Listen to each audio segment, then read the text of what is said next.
Okay, I'm going to call the meeting to order.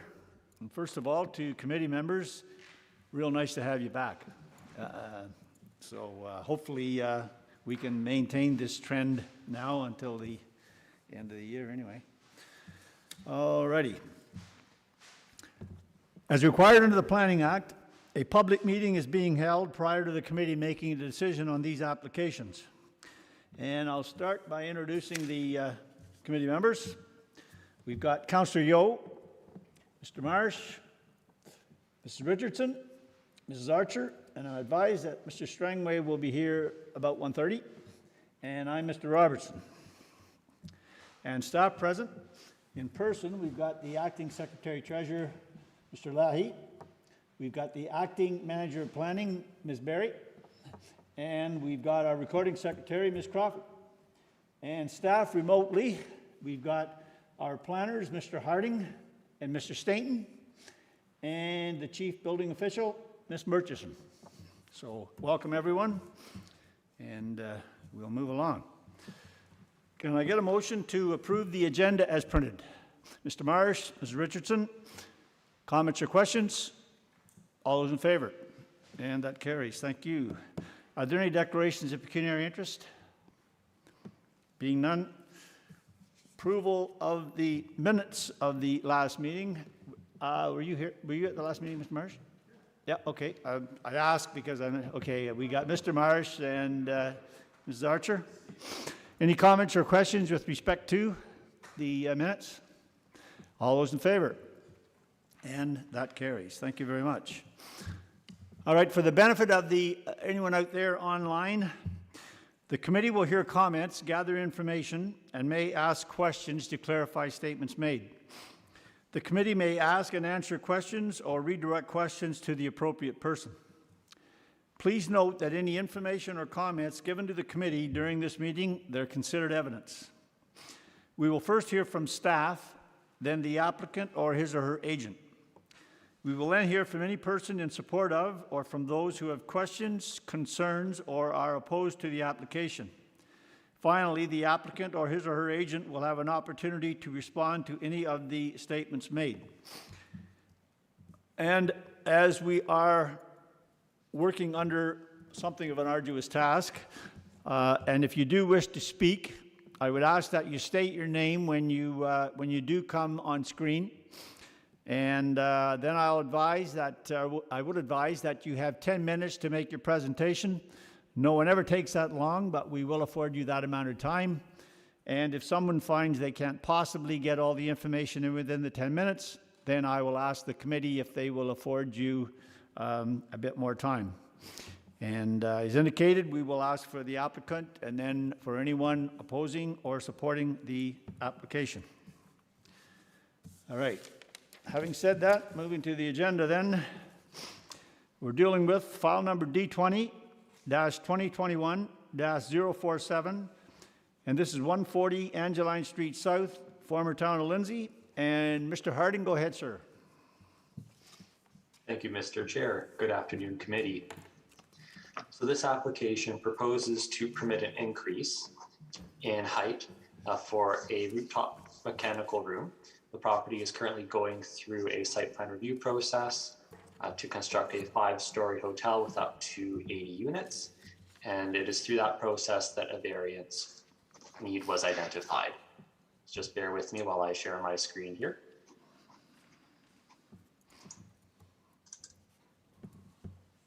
There we go. So the property is within an area along Angeline Street South that contains an assortment of uses. We've got some commercial uses to the north. We've got another hotel. We have an animal clinic, a little bit of residential up there as well. We've got residential uses across the street to the west. And then to the south and east, we have institutional uses, mainly the Lindsay Recreation Complex and Fleming College. And we have the proposed development site here. The hotel footprint is in the gray.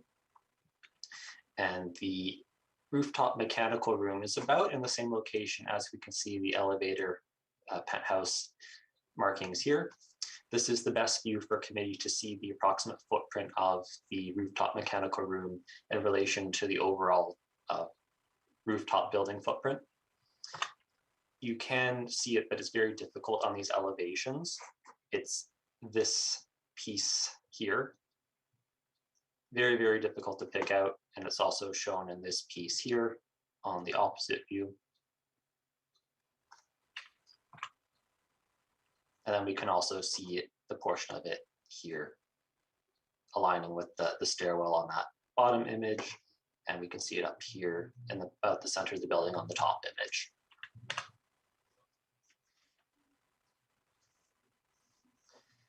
So as the rooftop mechanical room is to be located away from the primary building walls, so we've got the site here. I'm standing at the entrance to the neighborhood across the road, looking east towards the building site. So we've got the Days Inn and the Hydro Vault on the image on the left. And then I've just kind of panned a little bit to the right, and we can see the Lindsay Rec Complex building on the left side of that right photograph. So as we can see, this rooftop mechanical room from the previous images is away from all of those building walls. It's very modest in terms of its overall occupation of the rooftop area. This rooftop mechanical room will ensure that the appropriate infrastructure to operate the hotel, such as the elevator infrastructure, is appropriately contained. Due to the modest nature of the rooftop mechanical room in relation to the overall area of the roof of the building, there's no adverse massing impacts that are anticipated. The intensity of the use is also not going to change with this height increase, as the height increase is solely for mechanical purposes, not to add additional rooms. Going to move along with the photograph here. So then very, very simple slide deck for this vacant site. So what I've done is taken another image here. So the image on the left is of the southern portion of the subject property on the left there, and then just kind of panning back across the road to the west, showing the residences across the road. So as the Lindsay secondary plan is under appeal, it's the Lindsay official plan that remains in effect for this parcel, and it is designated general commercial within the Lindsay official plan, and that designation does permit an assortment of commercial uses, including the hotel use. I am recommending some wording be added to condition 2 in order to make it more clear. So what I'm looking to add specifically committee is the term after site plan agreement. So I want to insert associated with the proposed development. So as a whole, this condition number 2 would now read that the site plan agreement associated with the proposed development shall be registered within a period of 24 months after the date of the notice of decision, failing which this application shall be deemed to be refused. Staff does respectfully recommend that the application be granted, subject to the conditions noted in the report as amended by staff. Thank you, Mr. Chair. Thank you, Mr. Harding. Are there any questions of the planner? Mrs. Archer, go ahead. Through you, please, to the planner. In Appendix C, what is the, I think it's a building at the top corner, northeast corner.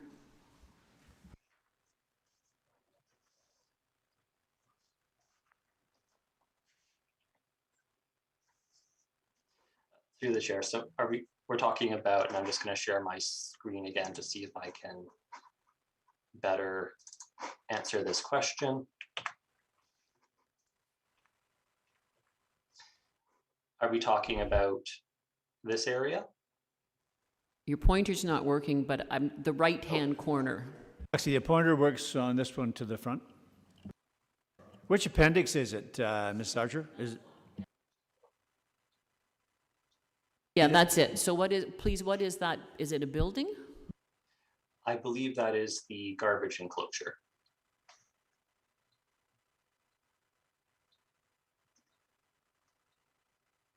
Thank you.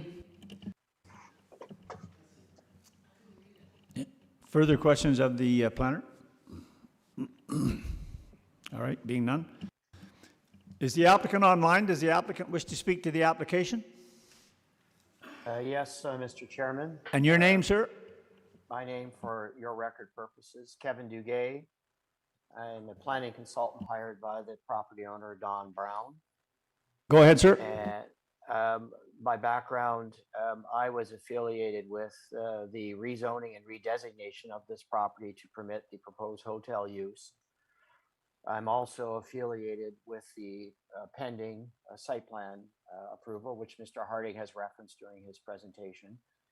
During the processing official plan amendment and zoning bylaw amendment, the mechanical penthouse, roof-mounted penthouse, was inadvertently not included in the height regulation through the then zoning bylaw amendment. We secured approval from your municipal council to allow for the filing of this minor variance application. It's a procedural matter prescribed through the Planning Act. As Mr. Harding has indicated, it's necessary to the functionality of the building. It doesn't take away from, in any way, from any of the adjacent land uses, and will be regulated appropriately through a site plan application. And to Committee Member Archer's comments, on Appendix C, that is the garbage enclosure that is proposed for this development. That was referenced as well through the land use approval process as being the preferred location for garbage and recycling for the proposed hotel. And it would also be regulated through the site plan agreement. We have considered the staff report, and I think I understand Mr. Harding's supplementary or additional comment, which, if I understand correctly, we would have no issues with same. I make myself available to the committee in the event there are any questions, and thank you to Mr. Harding and staff for their processing of the application. And thank you for that, sir. Are there any questions of the applicant's representative? All right, being none. Is there anyone online wishing to speak in support of this application? In support of the application? Anyone online wishing to speak in opposition to this application? In opposition to the application? Committee, and I would indicate that the motion would be as amended. Mr. Richardson, Ms. Archer. All right, any further comments or questions? All those in favor? And that carries. Thank you. Thank you, Mr. Chairman. All right, moving right along. We're now dealing with file number D20-2021-050, and this is 126 Maritime Road, Geographic Township of Bexley, And we've got Mr. Stainton, who has himself quite a workload here today. Go ahead, sir. Thank you, Mr. Chair. Good afternoon, committee. The purpose and effect of this application is to request relief from section 7.2.1.3, subsection A, to reduce the minimum front yard setback from 30 meters to 15 meters in order to permit the construction of a new single detached dwelling. The application is the result of a building and septic division enforcement matter. A picnic shelter used to cover a motorized mobile home or an RV, recreational vehicle, was installed on the property. The applicant is converting the shelter into a 118.82 square meter or approximately 1,279 square foot single detached dwelling with a new septic system. The subject property is situated in a rural area southeast of Bexley. As you can see, there's a lot of linear strip lots that are prevalent throughout the neighborhood, with several of the parcels to the north and east remaining vacant. The lots are well vegetated, with woodlots dominating the landscape. The subject lands consist of a cleared area of manicured lawn occupying the far western end of the lot, abutting Maritime Road, with the vast majority of the lot being comprised of dense woodlands to the east. So most of the development, as you can see, is down in the western end of the property. There are single detached dwellings on the abutting lot to the south, which is addressed as 120 Maritime Road, as well as across the road from the subject lands with the address of 125 Maritime Road. Shown here is an elevation survey with, so it's actually oriented to the west at the top of the property with the proposed location of the single detached dwelling, as well as 6 accessory sheds. Noteworthy is the fact that the quantity of accessory buildings and structures is not restricted under the rural general zone category. So here you can see the shelter and the proposed location of the dwelling, as well as several of the sheds with another over here. So shown here is the north and south elevations of the proposed dwelling, that it does include a basement. Whoops. Shown here are the east and western elevations. With the woodlot dominating the subject lands, the lot essentially functions as an oversized rural residential lot. Maritime Road is an unpaved local road that terminates at a cul-de-sac to the north. The 7.5 meter setback of any of the rural residential zones in the former township of Bexley would be sufficient in this neighborhood. There are no anticipated impacts to traffic or sight lines as a result of the location of the dwelling.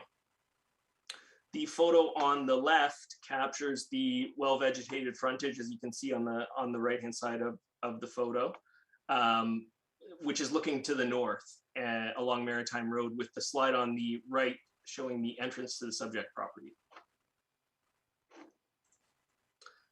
So shown here, this slide on the left just captures the lot that is actually across or to the west of the property across the road, addressed as 125 Maritime Road, with the photo on the right showing the existing picnic shelter and the RV underneath. With a 30-meter front yard setback required within the rural general zoning category, the proposed reduction of 15 meters is imperceptible given the presence of the woodlands as shown on the slide on the right, which was taken was actually taken from Maritime Road to facing eastward. The proposed 15-meter setback maintains a substantial front yard to road interface with no anticipated land use compatibility or massing issues resulting from the conversion of the shelter into a single detached dwelling. The height of the single detached dwelling will remain the same as the shelter at 5.6 meters or 18.5 feet. The slide on the left here shows some of the garden plots, which are present to the east of the location of the proposed dwelling, as well as you can start to see the tree line of the woodlands as it works further eastward as well.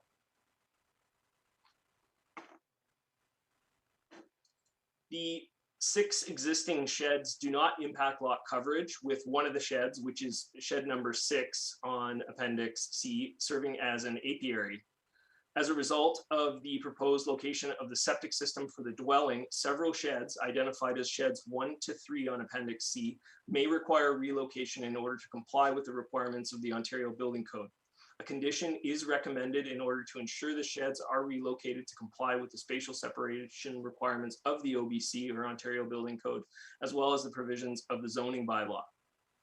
So as you can see on the right, you've got a number of the sheds, which I believe are sheds 2, 3, and 4 present on the property, with the slide on the left just showing an example of the vegetated buffer that exists along the southern property line between the abutting 120 Maritime Road to the south. In regard to the significant woodlands and significant wildlife habitat present on the property, by using the existing cleared area, there are no additional impacts to the significant woodlands or significant wildlife habitat, which are presented through the application. Comments were received from Engineering and Corporate Assets Division and the Chief Building Official, stating that they have no concerns with the proposal. A building permit is required for the proposed dwelling. The Supervisor of Part 8 Sewage Systems of the Building and Septic Division advises the applicant has submitted an application for a sewage system permit to install a system on the property. This system has been designed to accommodate the new single detached dwelling proposed on the property. The system is proposed to be located on the north side of the dwelling, and with the current site plan, it is indicating that several of the small sheds are in that area. The sewage system installation will require a minimum clearance distance to any structure. As such, the sheds in the vicinity of the proposed sewage system may be required to be relocated to accommodate compliance. Public comments were received September 9th from Sharon Benoit and Bernard Robia of Ferguson Road to the east in support of the application. These comments were provided following the preparation of the report. Based on the contents of the report, staff acknowledges the application meets all 4 tests of a minor variance, and staff respectfully recommends approval of the subject application, of the application subject to the conditions in the report. Thank you. Thank you. Are there questions of the planner? Mr. Marsh, go ahead. Thank you. Through you to the planner. You mentioned about the significant wetland and the significant woodlot. So is that in our official plan? It shows on the official plan? Through you, Mr. Chair, yes, it is identified in our official plan. So where, if looking at your drawing, is there a, does it show it on there where the boundary is of it? Or is this currently, is the shelter that's there, is it currently in the? Through you, Mr. Chair, no, it is not. So where does it, do we have a map that shows us where that significant wetland is, or the? Through you, Mr. Chair, the significant woodlands and significant wildlife habitat follow the tree line that's present on the property. So the existing cleared area is not subject to the policies of the significant woodlands. So then why couldn't it just go back to 30 meters? Because there's nothing right directly behind it. Or is that a little circle, is that a woodlot? Through you, Mr. Chair, the Appendix C does a good job of representing the existing tree line that's present. In consideration for the woodlands, there is a recommendation of a 30-meter setback from those significant woodlands within the Natural Heritage Reference Manual. Okay, that's fine. Further questions? Just a question, if I may, Mr. Stainton. I'm assuming the picnic shelter and the mobile home were being used as a dwelling prior to, and that's what resulted in the enforcement matter? To you, Mr. Chair, my understanding is yes, it was being used as a dwelling, or more of a recreational dwelling, and not a primary residence at the time. However, you may want to ask the applicant who is present today for clarification on that matter. All right, thank you. Anything further of the planner? All right, is the applicant online? Does the applicant wish to speak to the application?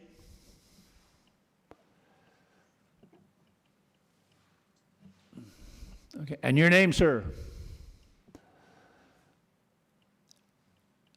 We can't hear Good you. afternoon. Oh, there he goes. Hi there. Can you hear us now? Yeah, what is your name? My name is Bill Dragousis, and the applicant is to my left, Dragan Mumovic, my father-in-law. Yeah, all right, go ahead, sir.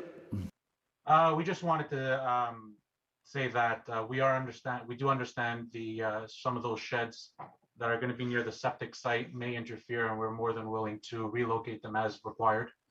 And also, we also appreciate your consideration in approving this application for us. You know, aside from the woodland setback, we would endure economic hardship with relocating the structure from its current position, and would really appreciate the committee's approval with the setback. Thank you. I have a question. Was this picnic shelter and the mobile home being used then as a dwelling? It was recreational, sir. Primarily, the shelter was just to protect the RV from the elements when it was on the property. Like I said, it was just recreational, the occasional weekend when we'd come up there. But It now was you not a decided, primary dwelling. yeah, now you decided to put a house on it then?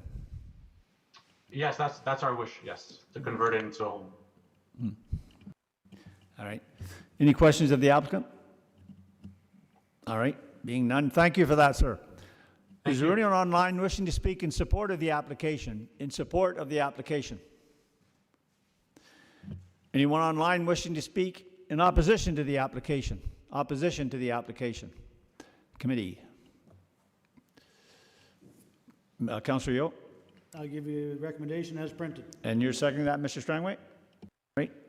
Any further comments or questions on the motion? All those in favor? And that carries. Thank you. All right, moving right along. We're now dealing with file number D20-2021-051, and the location is 584.5 Birch Point Road, Geographic Township of Fenelon. And again, we have Mr. Stainton. Go ahead, sir.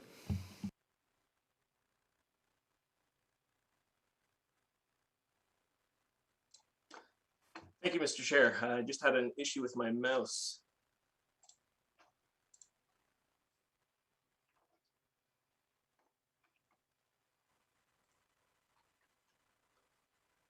So before I begin with this application, I want to make the committee aware that both this application and the following application at 84 Birch Point Road are associated with each other. The relief for the detached garage requested in this application is identical to the following application, with the next application requesting a reduced lot frontage at 25.11 meters. I'll spend more time on this application with the analysis relating more or less to both applications, just to avoid repetition. The purpose and effect of this application is to request relief to reduce the minimum lot frontage requirement from 35 meters to 20.62 meters in order to fulfill a condition of provisional consent associated with a lot line adjustment as part of consent file D03-2021-002. The relief is also being requested for from section 3.1.3.2 to increase the maximum allowable height of an accessory building, which is a detached garage, in a residential zone from 5 meters to 6.17 meters. The acting director of development services, as delegated by council, granted a provisional consent for the aforementioned consent file to sever approximately 207 square meters from the subject lands and add it to the abutting 584 Birch Point Road. The resultant lands are approximately 2,320 square meters, or roughly 0.57 acres in size. The lot addition will facilitate each property to be redeveloped with a new 2-story single detached dwelling, a detached garage, and new private individual septic systems. Through review of the consent application, it was determined that both the benefiting and the retained shoreline lots do not meet the minimum lot frontage requirements of the zoning bylaw. Condition 3 of the provisional consent approval requires a variance for both the retained and benefiting lands such that relief from the minimum lot frontage provisions are recognized. When reviewing the building plans associated with the detached garage proposed as part of the redevelopment, it was identified that relief would also be required to increase the maximum allowable height for the detached garage. As mentioned, this application is concurrent with minor variance file D20-2021-052, whereby a reduced lot frontage and identical increase in the maximum allowable height for an accessory building is being proposed. It's important to note that the loft area of the detached garage is not to be used for human habitation. The subject property is situated in a shoreline residential neighborhood on the southern shore of Balsam Lake, north of a small peninsula. The specific neighborhood consists of a fair mix of older cottages and larger infill development. It's anticipated that the surrounding properties will undergo intensification in the years to come. So as you can see here, well, it's showing as 584, but this is actually 584.5 to the north and 584 to the south with a line right between the middle.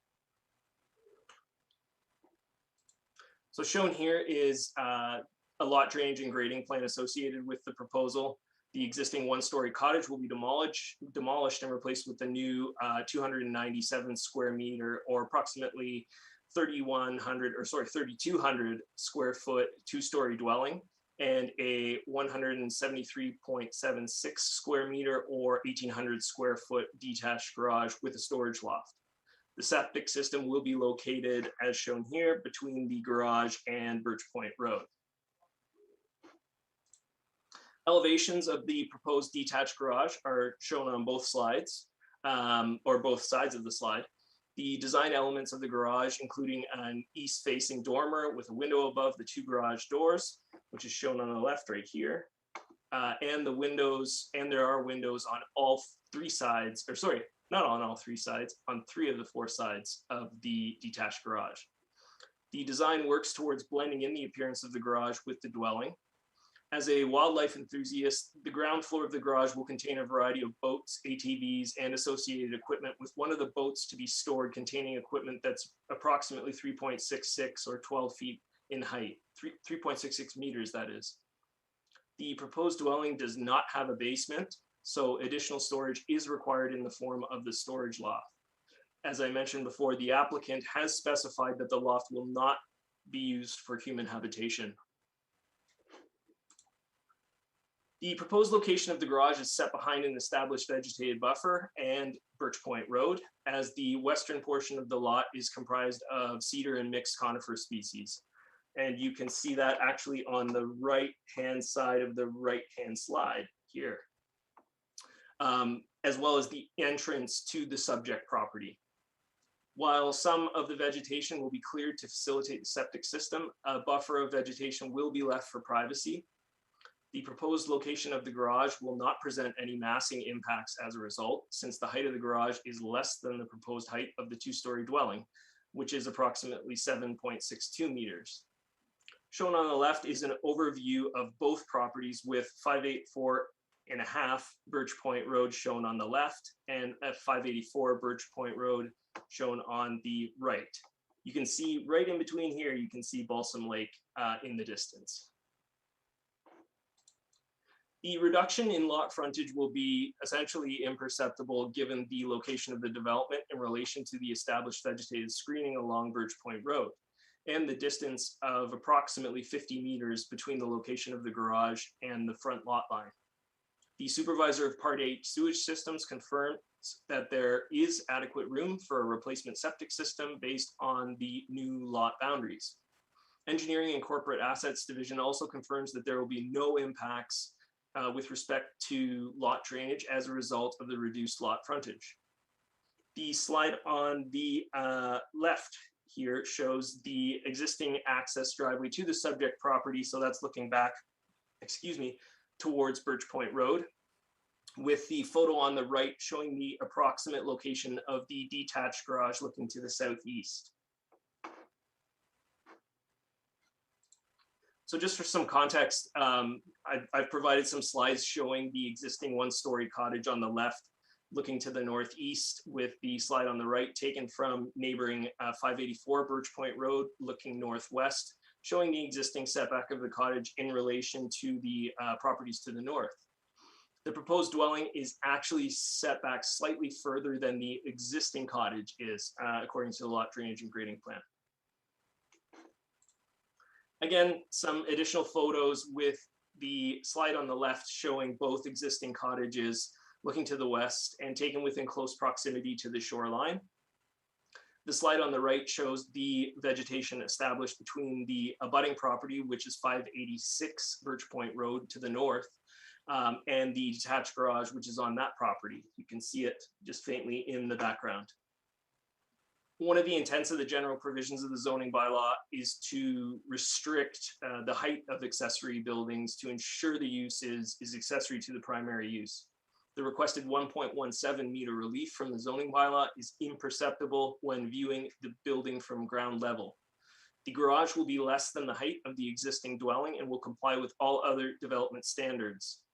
Given the design treatments proposed for the garage and the presence of a nearly identical garage proposed to the south, the garage will complement rather than dominate the presence of the proposed two-story dwelling. When viewed from the water, the residential dwelling will attract the vast majority of the visual interest, as the garage would be shielded by the dwelling. Comments were received from Engineering and Corporate Assets Division, and both the Chief Building Official and the Part 8 Supervisor of Part 8 Sewage Systems of the Building and Septic Division, stating that they have no concerns with the proposal. Public comments of support were received for the proposal in terms of 7 individuals, and are based on the specified dates. George Zakopoulos of 785 Birch Point Road on August 30th, Diane Williamson of 576 Birch Point Road dated August 28th, 2001, Leith Hendry of 582 Birch Point Road dated August 27th, 2021, Tom Trelford of 580 Birch Point Road dated August 28th, 2021, Tim Tatchell of 586 Birch Point Road dated August 28th, 2021, Barb Harrison of 590 Birch Point Road dated August 28th, 2021, and Doug Simmons of 594 Birch Point Road dated August 28th, 2021. Based on the contents of the report, staff acknowledges the application meets all 4 tests of a minor variance, and staff respectfully recommends approval of the application subject to the conditions identified within the report. Thank you. Thank you. Are there questions of the planner? Mrs. Archer, go ahead. Through you, please, to Mr. Stainton. In slide 25, it shows 2 dwellings. Are they both to be demolished? Through you, Mr. Chair, yes, both dwellings will be demolished, and both separate properties will be redeveloped with 2-story single detached dwellings with the respective detached garages on each lot. Would you also please clarify, are the beneficial owner and the retained lot, is there a relationship between the two? Like, is there a familial relationship? Through you, Mr. Chair, my understanding is that they are good friends, and perhaps the applicant may clarify the nature of the relationship. However, that's just my understanding, is that they're good friends. Thank you. Anything further from committee? Yes, just to further clarify. Hold on, sir. Hold on. We'll get to you, sir. Oh, I'm sorry. I thought I was asked to clarify. I'm sorry. All right. Anything further to the planner? All right, Mr. Stainton, I've got a question, I guess clarification for a committee more than anything else.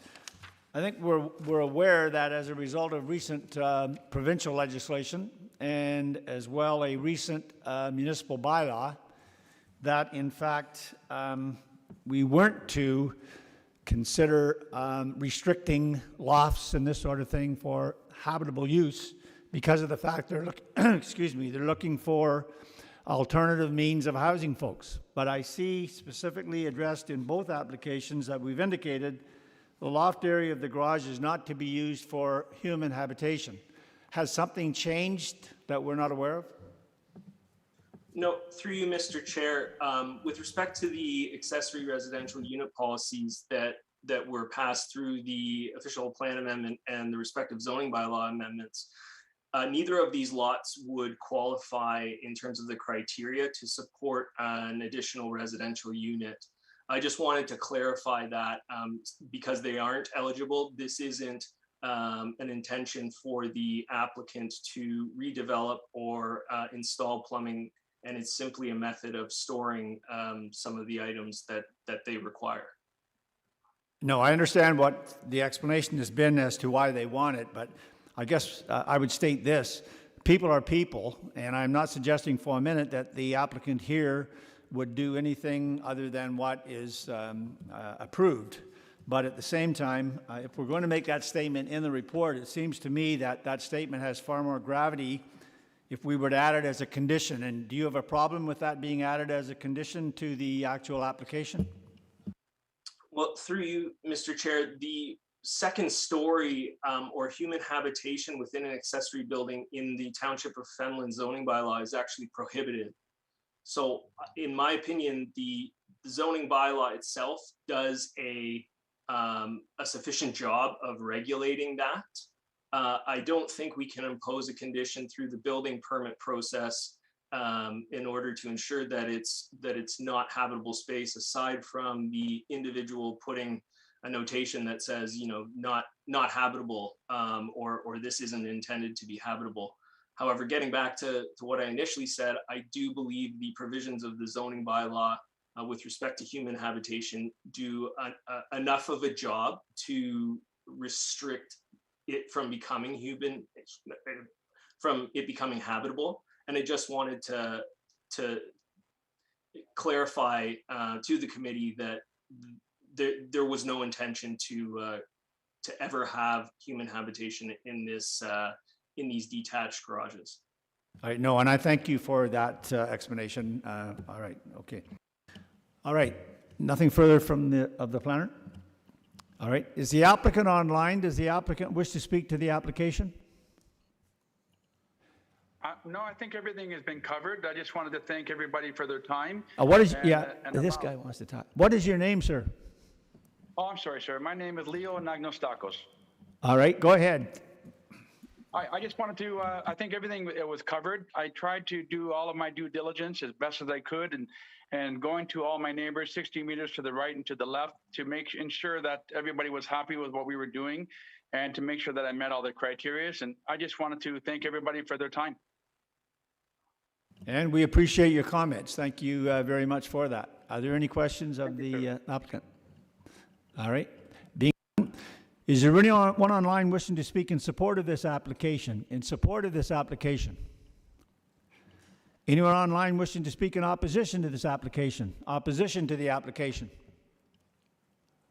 Committee, Mr. Marsh? As printed. Do Can we I do have a both the same, or do we have to do? No, I'm going to deal with them separately.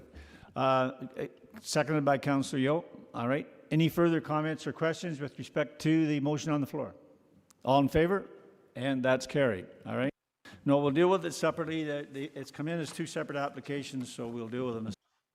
All right. We're dealing with where are we? File number 2021-052, and this is 584 Birch Point Road, Geographic Township of Fenland.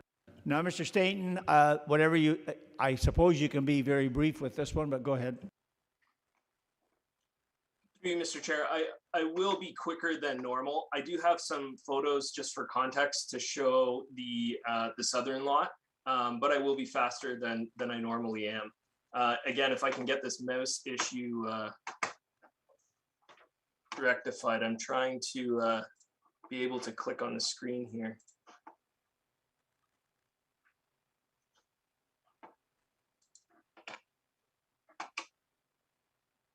There we go.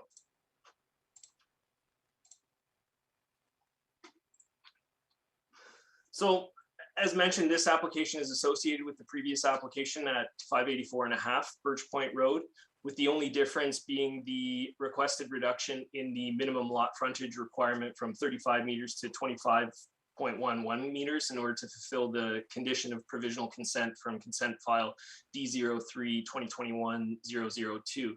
Relief is also being requested from section 3.1.3.2 to increase the maximum allowable height of the accessory building, a detached garage in a residential zone, from 5 meters to 6.17 meters. So the associated application proposes to partially reverse a decision of the City of Kawartha Lakes, whereby lands were severed and added to 584 Birch Point Road, or 584 and a half Birch Point Road through a lot line adjustment. Concurrently, consent application was approved at that time for a right-of-way for an easement over the subject lands in favor of the property at 582 Birch Point Road, which is the abutting property to the south and east that you can see here. No changes are proposed to the existing easement through the consent application. Again, the lot drainage and grading plan showing similar configuration to that proposed at 584 and a half Birch Point Road. The two detached garages will ultimately be side by side and in line with each other. Again, similar design on the detached garage with a slightly different roof line shown on this one. The existing cottage shown on the left with an overview of the location of where the garage will be, as well as the right-of-way, as you can see on the left-hand side. So the approved right-of-way for an easement over the subject lands in favor of the property at 582 Birch Point Road is shown on the left, with a single detached dwelling at 582 shown on the right. Just shown here is the entrance to 584 and 582 Birch Point Road. This is on the left-hand side. Note the vegetated screening. On the right is, and on the right is another example of a detached storage structure on the abutting property to the south, which is 580 Birch Point Road, located between the dwelling and Birch Point Road.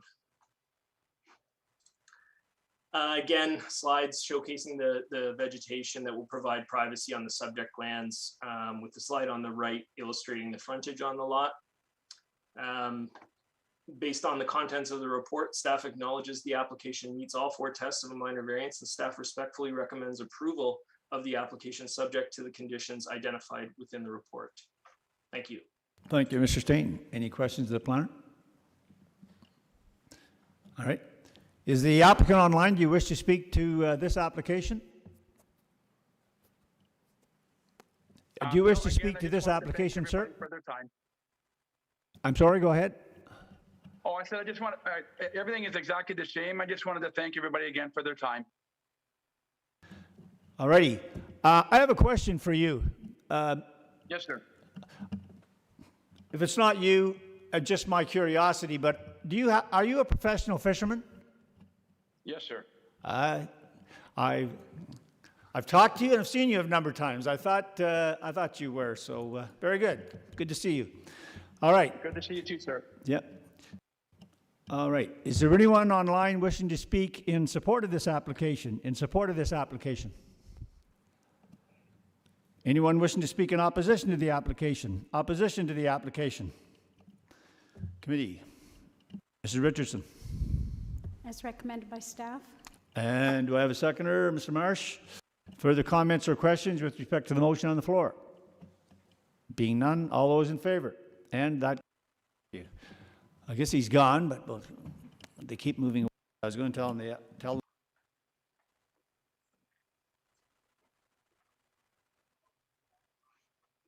All right, moving right along. We're now dealing with file number D20-2021-053. And the location is 7 Bayside Street, Geographic Township of Emily. And Mr. Stainton, go ahead again, sir. Thank you, Mr. Chair. The purpose and effect of this application is to request relief from section 13.2.1.3, subsection B, subsection 2, or double I, to reduce the minimum interior side yard setback from 3 meters to 1.2 meters in order to permit the construction of a 75.8 square meter or an 816 square foot detached garage. The subject property is situated in a shoreline residential neighborhood on the southern end of Pigeon Lake. The specific neighborhood consists of older seasonal dwellings and smaller residences. The eastern side of Bayside Street is well vegetated, with the majority of the lots being established actually on the western side or the lake side of the street. So as you can see, there's quite dense woodlands here, with the lots occurring on the western side of Bayside Street. Shown here is the site plan for the proposal, oriented with the west at the top. The subject lands contain a single detached dwelling, which was constructed in 1959, according to MPAC. There is a storage shed near the shoreline that predates the Township of Emily zoning bylaw. A deck was added to the north side of the dwelling in 2015, and it can be seen right here. And here is the location of the proposed garage in relation to the dwelling. Elevations of the proposal are shown here, with the north face of the garage on the left, and the western face of the garage on the right. As you can see, it's a conventional design with 2 garage doors and an access door and window on both eastern and western sides. So shown on the left is the southern elevation, with the slide on the right showing the eastern elevation.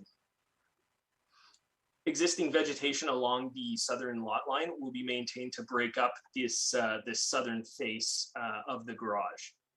Through shifting the location of the garage towards the southern lot line, the prominence of the dwelling is maintained when viewed from Bayside Street.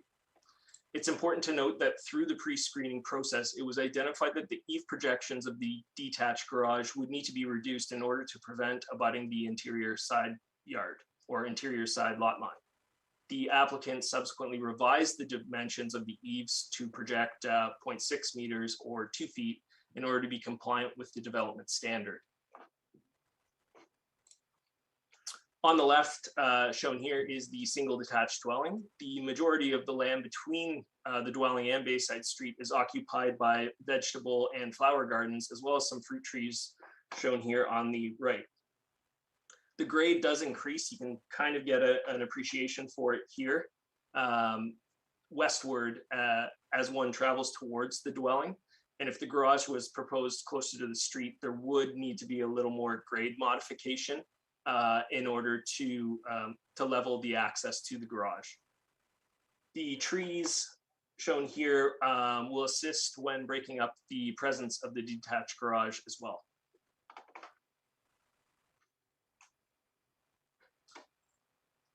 Just for context, these slides provided here show the dwelling facing the east from the water yard, as shown here on the left.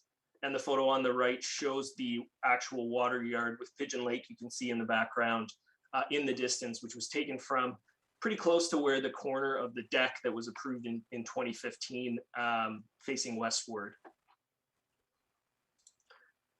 As mentioned, the doors of the garage do not face towards Bayside Street as to negate any potential traffic or sightline implications arising from the location of the garage.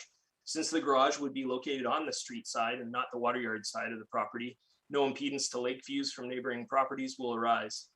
The slides provide here show Bayside Street with the slide on the left facing northward and the slide on the right facing southward. Whoops. Through locating the garage towards the southern lot line, the dwelling retains its visual prominence as the primary use on the property. The intent of the zoning bylaw is to relegate accessory uses to the interior side or the rear yard and maintain sufficient spatial separation between accessory uses and interior side yard or interior side lot lines. The proposed garage complies with all other development standards of the zoning bylaw. The Development and Engineering Division has no concerns with the proposal in regard to any drainage impacts on adjacent properties resulting from the reduced interior side yard setback. So shown on the this slide here on the left is the existing access to the property. with the photo on the right showing and capturing that, that southern interior side yard facing the west.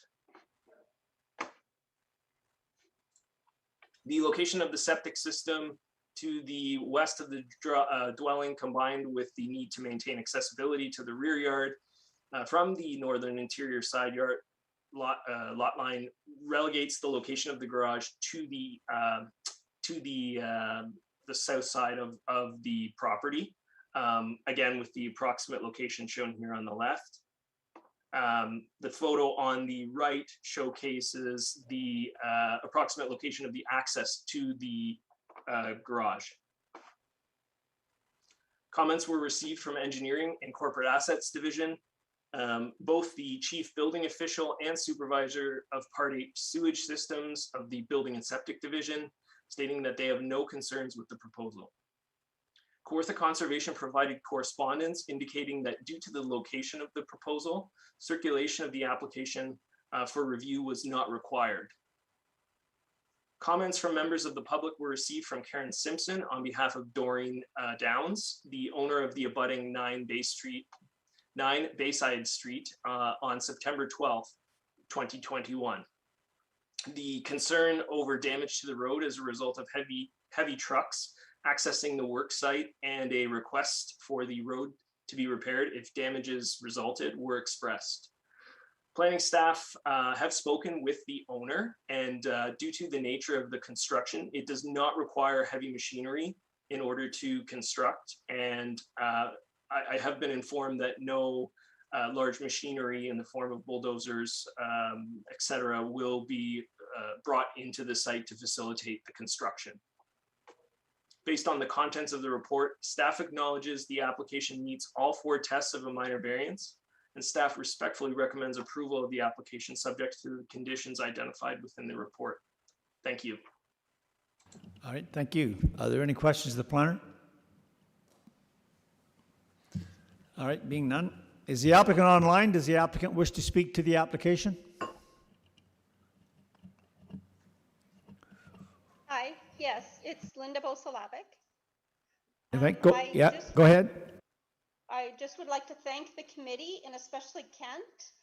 Kent was very supportive. He had very in-depth support with the minor variance. He was a huge help, especially with everything else on our plate during this time. All right, thank you very much for those comments. We appreciate your complimentary comments related to staff. And are there any questions of the applicant? All right, being none. Is there anyone online wishing to speak in support of this application? In support of the application? Anyone online wishing to speak in opposition to the application? Opposition to the application? Committee. Yes, question. Go ahead, Mr. Marsh. The planner, we received the concerns about the road. Is this the one? That's, yeah. So is that going to be, will that be addressed at building permit? I think he explained that they wouldn't be taking any heavy equipment in, so they didn't. Yeah, but does the building department still, is someone going to take a retainer or anything? Mr. Stain? Through you, Mr. Chair, I don't have ability to impose a condition on anything that occurs outside of the realm of the property boundaries itself.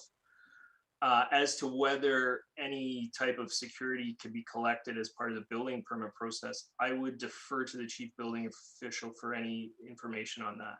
I would say, is it a private road? Through you, Mr. Chair. So it is actually a municipal road to which it is unassumed and unmaintained. That is the, so it is basically the public authority having jurisdiction is the owner of the road, which would be the city of Kawartha Lakes. But there could be liability issues, so I agree with Mr. Marsh's comment then. So, Ms. Murchison, could you respond to that? Through you, Mr. Chair, the building permit process is not able to address any issues with respect to roads. There is mechanisms through Public Works, and I'm not sure, you would have to address that with them. They do have road occupancy permits for people to work on our roads. Being that this is an unassumed road, I don't know if that changes that process at all. So you would have to circle back with Public Works.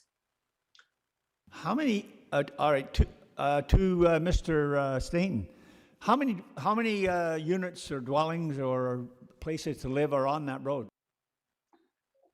Through you, Mr. Chair, I believe there's about 8 or 10. If we go back, I'm just going to take a look at the slides.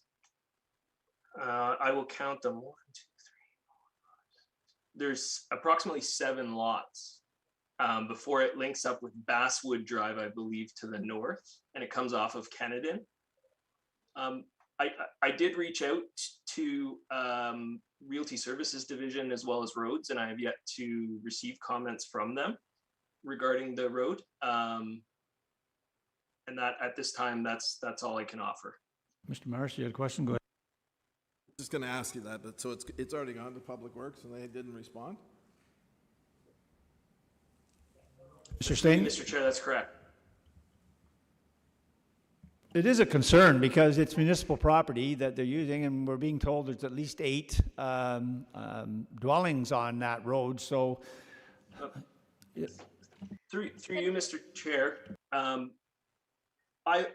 I believe a lot of the residents along this reach of Bayside Street are under the impression that this is a private road in terms of the maintenance that is performed.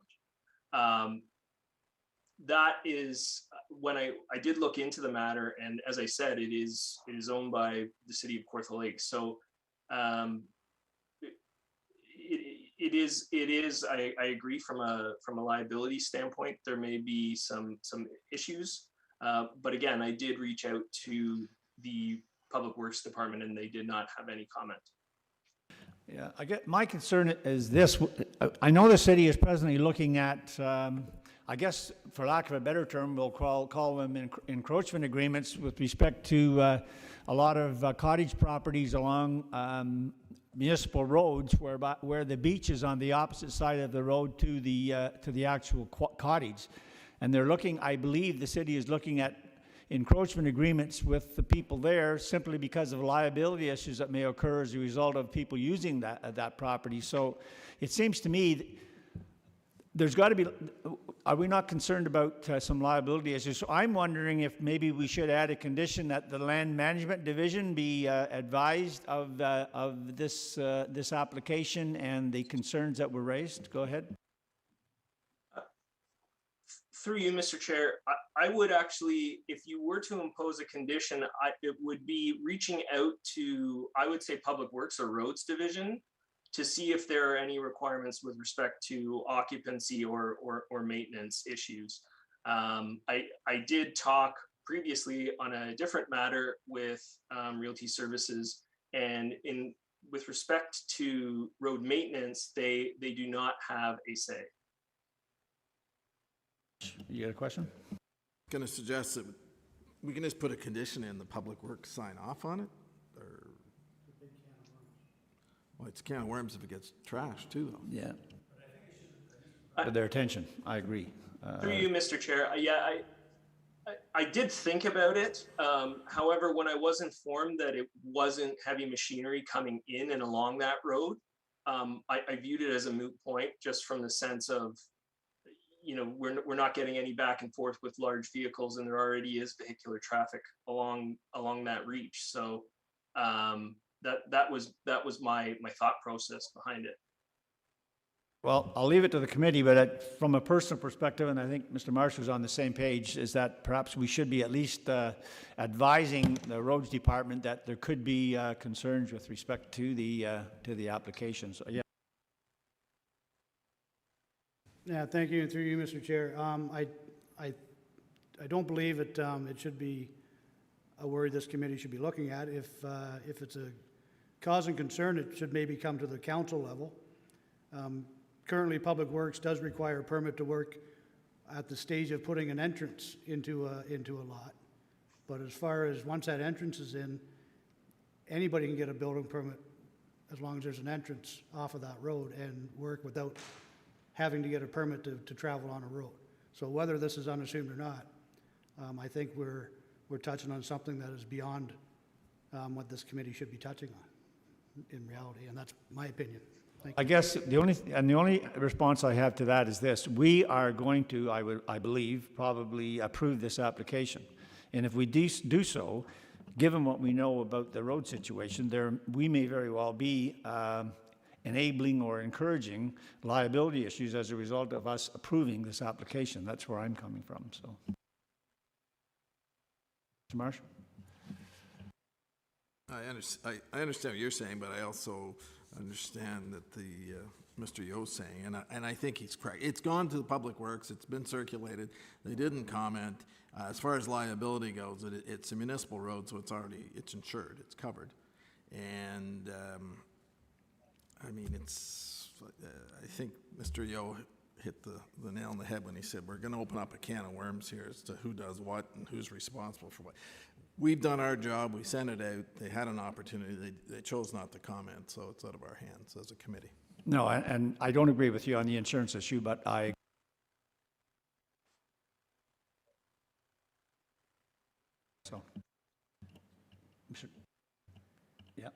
all right. Yeah, all right.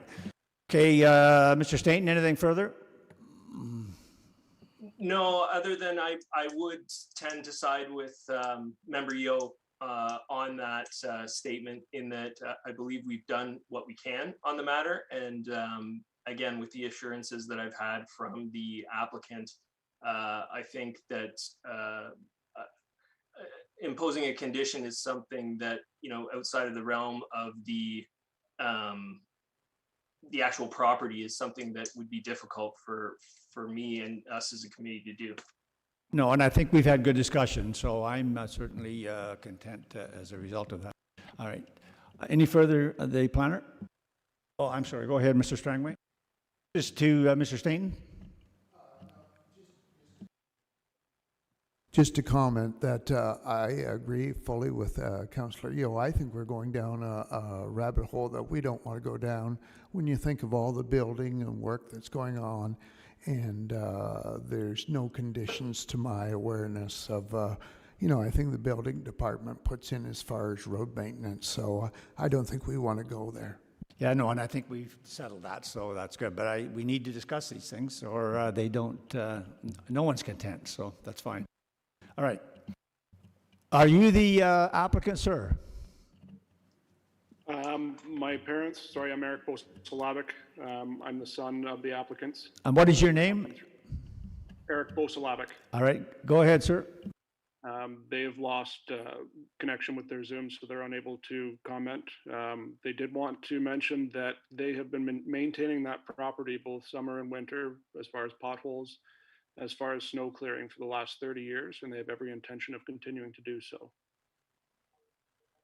No, yeah, thank you for that. Do you wish to speak further to the application? I believe that's all that I can comment on. Like I said, the road is, I don't remember exactly when it switched over to an unassumed road, but the road has been unmaintained by the city for quite some time, from what I understand. Yeah, we'll leave that to the roads department then. I think we've discussed that. So thank you for those comments. All right. Is there anyone online wishing to speak in support of this application, in support of the application? Anyone wishing to speak in opposition to the application? Opposition to the application? All right. Committee. Mr. Strangway? As printed. Do I have a seconder? Mrs. Richardson? Any further comments or questions in relation to the motion on the floor? All those in favor? And that carries. Thank you. All right. We're now dealing with file number D20-2021-054, and the location is 872 The Glen Road, Geographic Township, Mariposa. And again, Mr. Stainton, go ahead, sir. Thank you, Mr. Chair. The purpose and effect of the application is to request relief from the following sections in order to permit the construction of a 297.33 square meter or a 3,200 square foot detached garage. Section 3.1.3.1 subsection B, to increase the total lot coverage of all accessory buildings and structures, excluding outdoor swimming pools, from 10% of the lot area to a maximum of 150 square meters to 313.07 square meters. And section 3.1.3.2 to increase the maximum allowable height for accessory buildings from 5 meters to 6.63 meters. I'd like to point out that on a spelling error on page 2 of the report under the background section, which should read with the applicant agreeing and not agreed. The subject property is situated in a rural area southeast of Woodville. The parcel is completely surrounded by agricultural land that is currently under production. The closest rural dwelling is approximately 200 meters to the southeast. So that would be this one right here. The property sits atop a hill that rises to the west before plateauing at the property. The property itself, though, is uniformly flat. So here's a site plan of the property showing the proposed location of the detached garage in the southeast corner of the lot. Access to the garage would be achieved through a second entrance to the east of the existing entrance. An entrance permit has been issued for the proposed location of the second entrance of the property. So again, here's the garage here, proposed entrance to the Glen Road there.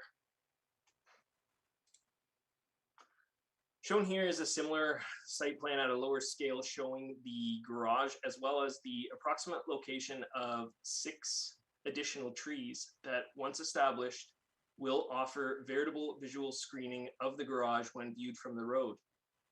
A condition is recommended in order to ensure a development agreement is entered into, including the collection of securities.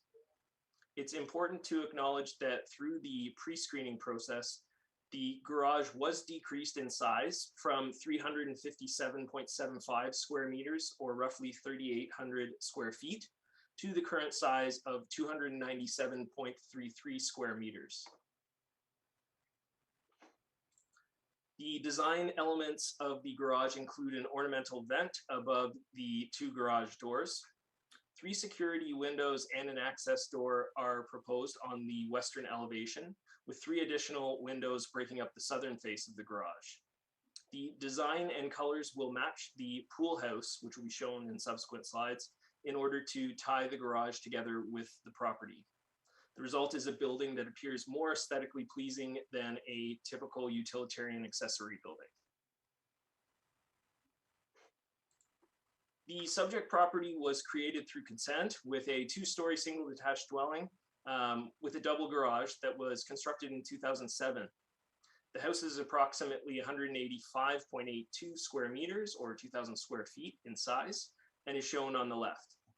The property also contains an in-ground swimming pool and an associated 15.74 square meter, or 169.4 square foot pool house for the storage of pool equipment that will be seen again in subsequent slides. The proposed location of the garage is set with the front of the garage in line with the rear of the existing dwelling in the southeast corner of the lot, as shown in previous slides. An established hedgerow comprised of deciduous tree and shrub species does a good job of delineating the approximate limit of that eastern lot boundary, as shown in the slide on the right here, and will remain intact. The photo on the right shows the approximate location of the second entrance as well, coming in here.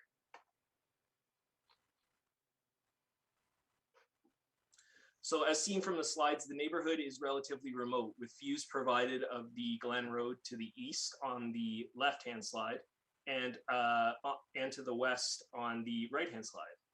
The property is of sufficient size to accommodate the detached garage with the large open space to the southeast of the dwelling, and is not anticipated to adversely impact the use of the property, in particular the rear yard. The proposed location and height of the garage at 6.63 meters will not present any massing impacts on the adjacent agricultural properties. The height of the garage is also less than the height of the 2-story dwelling, which is approximately 9.44 meters. One of the intents of the general provisions of the zoning bylaw is to restrict the height of accessory buildings to ensure the use is accessory to a primary use. The requested 1.63 meter relief from the zoning bylaw would be imperceptible when viewing the building from the Glen Road. Shown on the left is the view across the road from the subject lands and then looking to the northeast. With the photo on the right taken facing the south along the adjacent to the adjacent property to the south along the southern lot line. Whoops.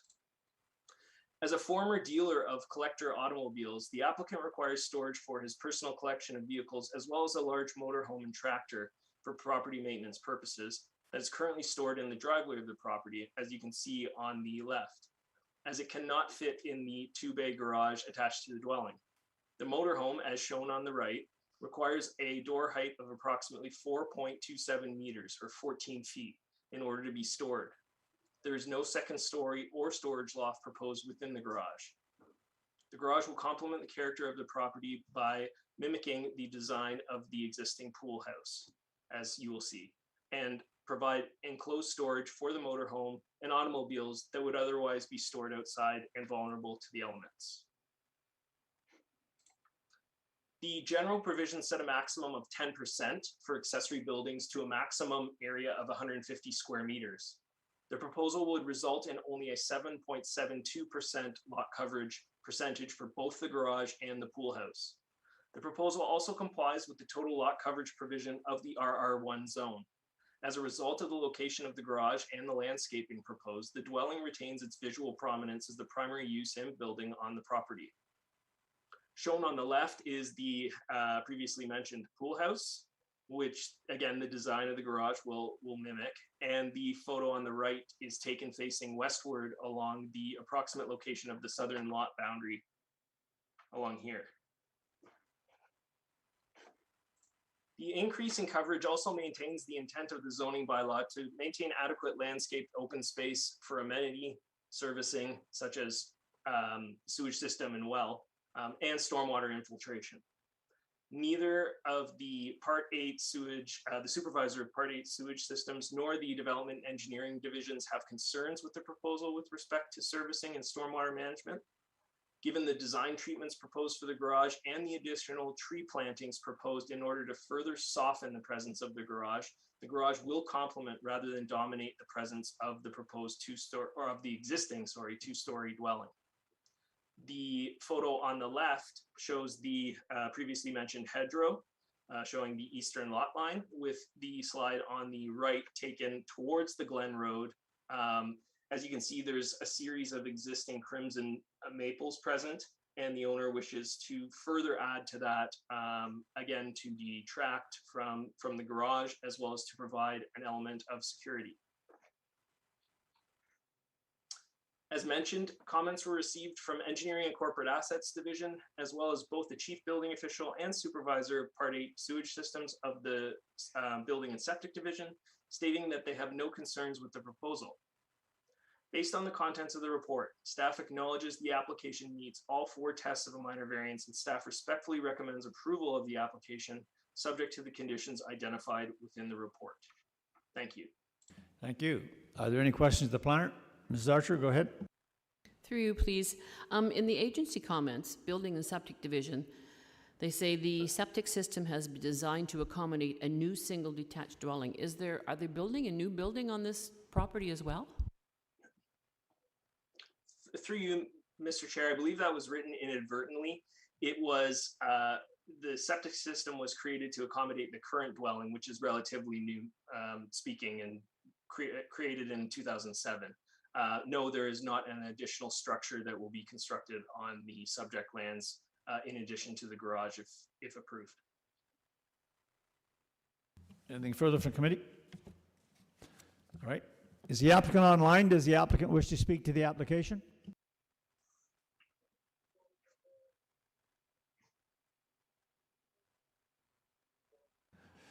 Hello, sir.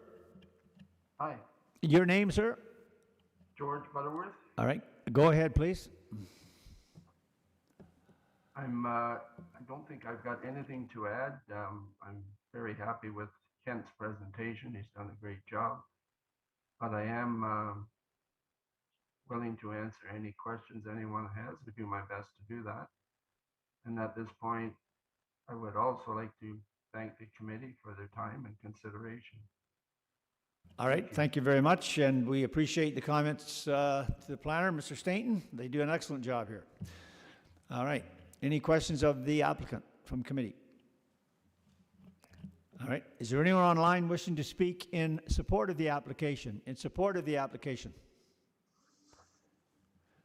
Anyone online wishing to speak in opposition to this application? Opposition to the application? Committee, Mrs. Archer. As printed, do I have a seconder? Mr. Marsh? Any further comments or questions on the motion on the floor? All those in favor? And that carries. Thank you. Your application is approved, sir. Thank you very much.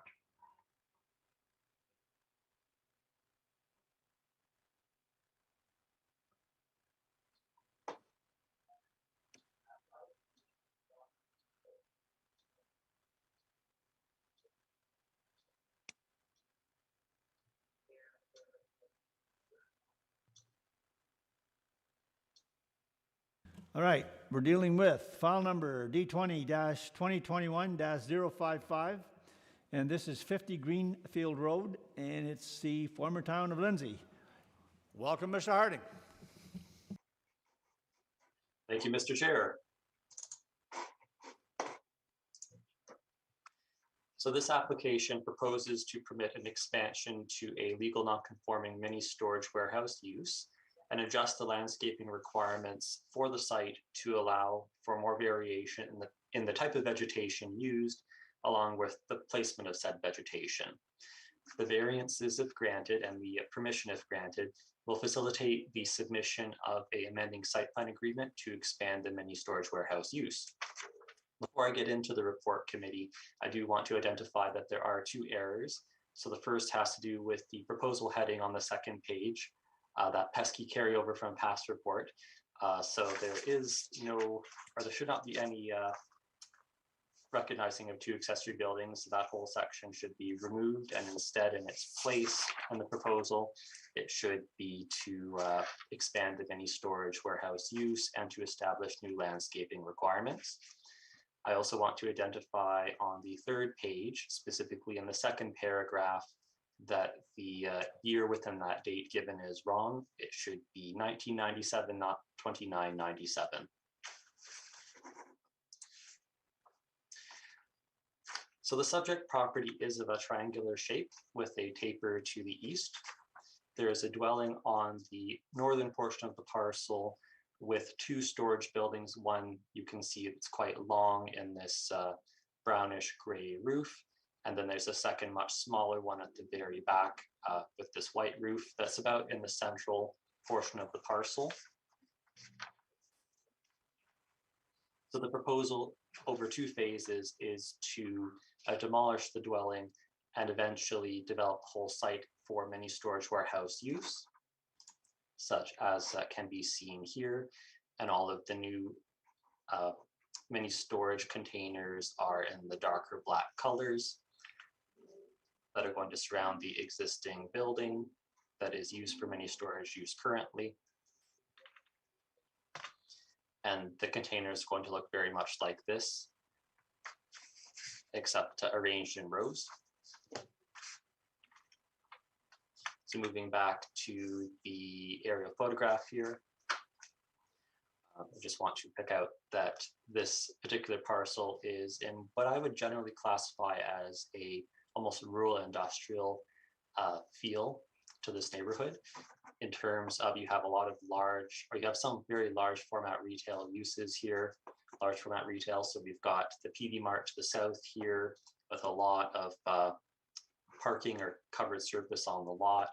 And then we have the Rona building across the road from the subject parcel, a lot of graveled space and a lot of outdoor storage mixed in with some industrial manufacturing that's further down Greenfield Road. And then we have a lot of vacant land, as committee can see in the area, as well as some land that's under cultivation to the southwest. All right, So staff are of the opinion that the proposal meets the 4 tests for minor variance. With respect to the established rural industrial nature of the area, warehousing gives off a similar sort of industrial feel, specific to the mini storage warehouse as well. So it's in keeping with this established neighborhood character. Also, through the phasing of the site in order to develop it fully to mini storage use, we can see that there is existing natural vegetation that's along the northern lot line as well as along the southern lot line in both pictures here.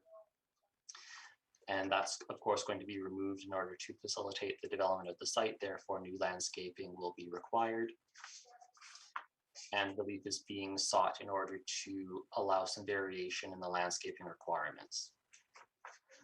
So right now, if we were to follow the Lindsay zoning bylaw requirements, the entire site would have to be encircled with basically cedar trees or something very similar. And we're looking to add a lot more variety to that to make the site more visually appealing.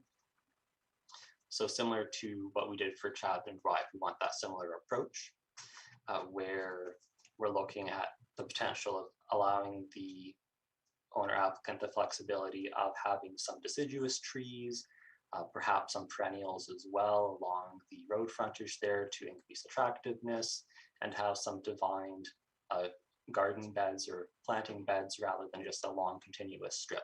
So that's really why we're seeking relief from those landscaping requirements today. So it's not that there will be no landscaping, it's just we'd like it in a different format rather than just a continuous hedgerow of cedar trees. So the property is designated general employment within the Town of Lindsay zoning, or sorry, Town of Lindsay official plan, and warehousing uses are anticipated with this designation, and mini storage warehousing is in keeping with that designation anticipation. So just kind of moving on to the second slide here that I've got for the site. So this one captured it quite nicely with PV Mart in the south to the distance, and we can even see a little bit of manufacturing beyond with the silo for pig seed there. And this is what we see across the road. So not too many photos to show committee today. Appendix B is much better just because of the large scale of vacant land in this area. I am recommending some slight alterations to some conditions here. So the first one in condition 2, these are just minor kind of typographical improvements. So right now, section is not pluralized. I'd like to pluralize sections. And I'd like to add a comma between the parentheses for C and E because these are 2 separate subsections, and add a space between that as well. So how that would read now is that the landscaping plan in the form sought by requesting variances from sections 5.14 parentheses E, comma, space parentheses E, and parentheses F shall be submitted to the satisfaction of the planning division as part of the, and I'd like to add the word amending site plan application because there is already one recorded for this parcel. So those 2 alterations there, one to just make the sections more clear and then to add that word amending to the site plan application. And then with respect to condition 3, similar to what I did in the first application, I'd like to add the same sort of wording here. So after the term site plan agreement, I would like to add the phrase associated with the proposed development. So now condition 3 would read that the amended site plan agreement associated with the proposed development shall be registered within a period of 36 months after the date of the notice of decision, failing which this application shall be deemed to be refused. Staff does respectfully recommend that the application be granted, subject to the conditions noted in the report as amended by staff. Thank you, Mr. Chair. Thank you. Questions of the planner? All right, being none. Is the applicant online? Does the applicant wish to speak to this application? And your name, sir? Good afternoon, everybody. My name is Tom DeBoer with TD Consulting. I do want to thank David for this little bit of a challenging project we've been working through.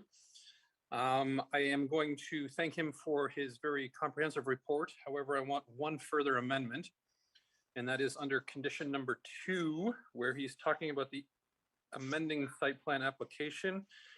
I'm going to suggest that maybe the application should be actual agreement because there's already one in place. Aside from that, we're in agreement with the other conditional changes, which were just minor clerical in nature. And if there's any questions, we'd be more than happy to help. Well, a question to Mr. Harding. You heard the suggested change there. Are you okay with that in condition 2? Through the chair, just to clarify. So I think it's just making reference to the fact that this is not a new, that there is a site plan agreement already, and making reference to the fact that it will be amended. So I think condition 3 already says that, because it says it's the amended site plan agreement. So I'm looking for just a bit more clarification there. All right. You heard Mr. Harding's comments, sir. Could you respond, please? The number 2 that you had noted, you had asked for amending site plan application, and it could be just a matter of semantics at this point, David. If it's amending site plan application and that's the new application we're submitting, I get it. If we were just amending a site plan agreement, then, and again, it could be semantics. So either way you provide that clarification, we'll be satisfied with it. Mr. Harding? Thank you, Mr. Chair. I understand now. I thought we were floating in condition 3, so we're on condition 2. I'm agreeable to changing it from amending site plan application to amending the site plan agreement. I would just like to ask the acting manager of planning if that wording would also be acceptable. Ms. Barrett? Yeah, that's fine. All right, the manager said yes, that's fine. So, all right, thank you. Do you wish to speak to the application further, sir? No, I think it's been very self-explanatory, and again, expanding on an existing currently operating use for several decades now. So I think we're in good position. And if there's any other concerns, questions, we'd be more than happy to help out. Thank you. Are there any questions of the applicant? All right, being none. Is there anyone online wishing to speak in support of this application? In support of this application? Anyone online wishing to speak in opposition to this application? Opposition to the application? Committee. Marsh, keeping in mind it's as amended? Amended. Right, do I have a seconder? Okay, Councillor Yo. All right, any further comments or questions with respect to the motion? All those in favor? And that carries. Your application is approved, sir. Thank you very much. All right. Moving along, we're now dealing with file number D20-2021-056, and this is 11 2nd Street, former village of Sturgeon Point. And Mr. Harding, go ahead, sir. All right, thank you, Mr. Chair. So this application proposes to permit the construction of a basement under an existing dwelling. This will result in the dwelling having an increased height of approximately 0.61 meters. Relief is sought from the permitted minimum front yard requirement in order to permit this height increase, since the building is closer to the road than as is required by the bylaw. So the subject property is located within the community of Sturgeon Point. 2nd Street, like most of the streets in Sturgeon Point, is quite narrow, and the dwellings are arranged in various positions away from the road. This dwelling is one of the closest, if not the closest, to the travel portion of the road along 2nd Street. The application does meet the 4 tests for minor variance. So first of all, I'm just going to show committee a example of the rendering done of the house's existing condition. And then we can see with the new basement added, so we're getting a little bit of height down close to the foundation. And that's where some basement windows are going to be added on some of the other sides of the dwelling, but not on the road side. The road side is shown in the upper right-hand corner, which is the eastern elevation. So in terms of massing impacts, there's not any that are anticipated because The only change in the wall face is right close to the ground where that foundation work is being done. Here we have pictures of the dwelling from on the one on the right, we're looking at 2nd Street right across the front yard to the dwelling, and then the image on the left, we're standing in the front yard looking north along 2nd Street there. So the massing impact of this dwelling is already established, and we're not anticipating that there's going to be any further ones through this height increase. And here we have a picture of 2nd Street again, just showing some of the variation in terms of building placement along the road as well as vegetation in the neighborhood. So the image on the right is looking north. The entrance to the subject property is on the left-hand side there. And then I pivoted in about the same location and looking south along 2nd Street, and the subject parcel and the dwelling is on the right there. So the addition of the basement is going to allow for the relocation of the laundry room from the main floor into the basement, freeing up some additional space on the main floor, and also to provide additional storage opportunities on the subject parcel. I've already talked about the fact that there isn't really going to be any adverse massing impacts. Actually, in this case, because of the variation of the built form along 2nd Street, I think this building complements that variation quite well. The property is within the waterfront designation of the City of Kawartha Lakes official plan, and residential uses are anticipated within this designation. There is one minor error in the staff report that I would like to correct as well. So this is in condition 1. The report number is incorrect there, so it should be 065, not 056, those 3 ending numbers. So I do just want to highlight that for committee and amend my recommendation accordingly. So staff does recommend that the application be granted subject to the conditions identified in the report as amended by staff.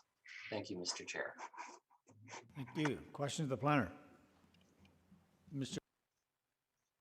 Thank you. And just looking at the diagrams, David, I get the impression that the only actual addition out front is the deck and stairs. Is that correct? There's no actual addition to the house. Through the chair, the deck and stairs are actually not on the front wall. That's the south-facing wall. So yes, there will be some steps added on that building face. I'll just share my screen again for committee.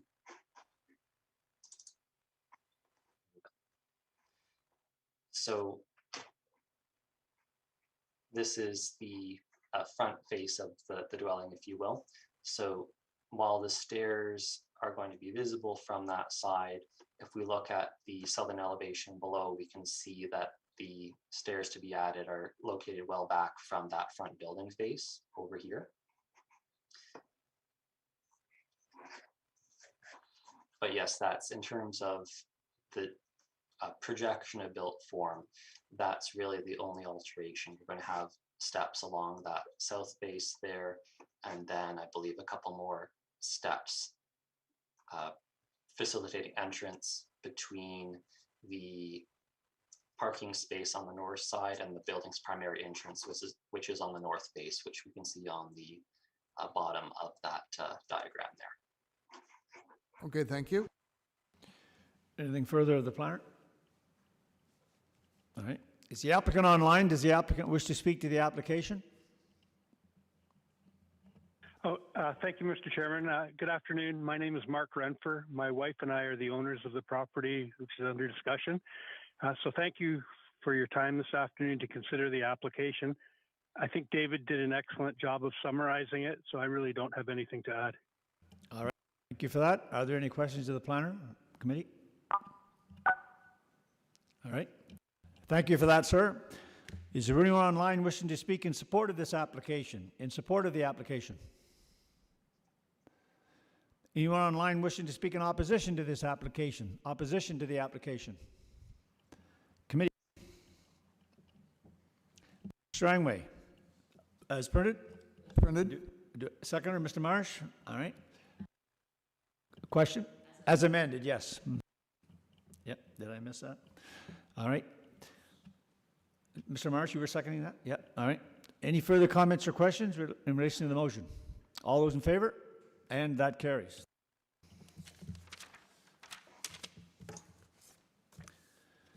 All right. We're now dealing with file number D20-2021-057, and this is 57 Sugarbush Trail, Geographic Township of Fenland. And again, Mr. Harding, go ahead, sir.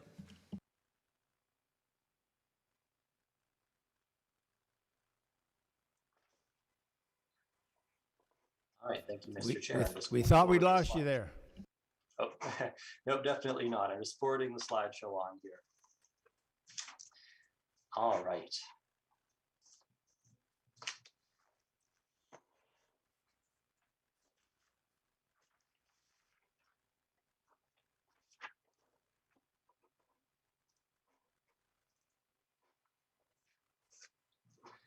So this application proposes to permit the reconstruction of the main floor of the dwelling and add a attached garage, and also modify an existing deck by cutting it back and adding stairs. There is an addition that is proposed on the southern portion of the dwelling, but that does comply with the bylaw requirements. So while committee will see it in the plan, it is not required to be considered today.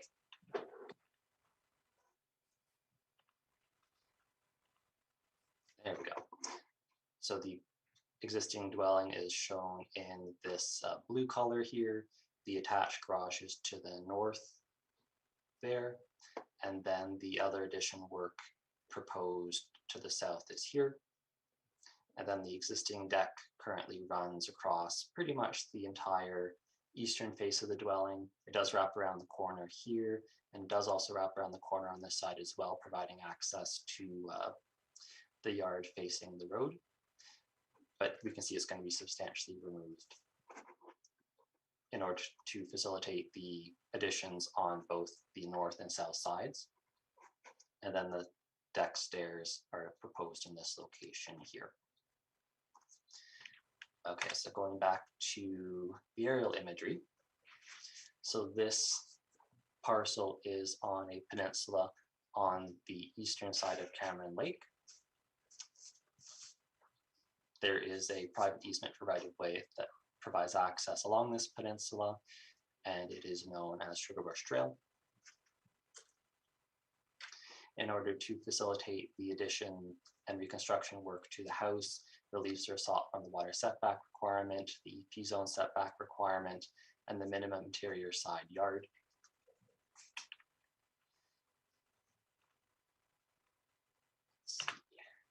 So we have some elevations of the proposed dwelling.